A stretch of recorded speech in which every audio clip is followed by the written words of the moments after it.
In Washington, the signing ceremony of the North Atlantic Treaty was inaugurated by Secretary of State Dean Acheson. It started with 12 nations and a common goal: to protect democracy against the rise of communism and the Soviet Union. There are those who claim that this treaty is an aggressive act on the part of the nations which ring the North Atlantic. That is absolutely untrue. In 1955, the Soviet Union and 8 other European countries formed the Warsaw Pact in response. But with the fall of communism and the dissolution of the Warsaw Pact, NATO's mission became murkier. In the 1990s, NATO picked up more former Soviet members with the Czech Republic, Hungary, and Poland, bringing the alliance much closer to Russia's doorstep. The alliance launched 11 weeks of airstrikes in 1999 without the UN's approval during the Kosovo War.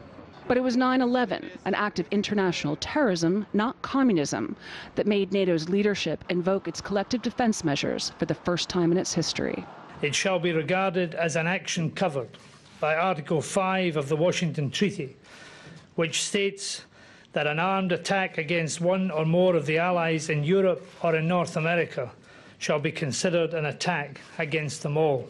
The U.S. did not involve NATO as part of its military response, but NATO did take over control of security forces in Afghanistan in 2003, in its first major operation outside Europe. As NATO continues to expand its membership, the question of its role, whether diplomatic, peacekeeping, or military, in places like Libya, Kosovo, and Ukraine, remain in question. Under U.S. President Donald Trump, there has been concern he doesn't value the alliance. He reportedly privately discussed withdrawing the U.S. and has been publicly combative in the past. When we stand together, also when dealing with Russia, we are stronger. I think what we have seen is that... No, you're just making Russia richer. Well, you're not dealing with Russia, you're making Russia richer. But ahead of this summit, Trump and the NATO Secretary General made sure to emphasize their friendship. NATO is a lot stronger since I've been president. Would you say that's correct? Trump did, however, make sure to take credit. NATO foreign ministers are marking the 70th anniversary of the alliance here, where it all began. And topping the agenda are Russia, NATO's role in the fight against international terrorism, and burden sharing. Courtney Keeley, TRT World, Washington.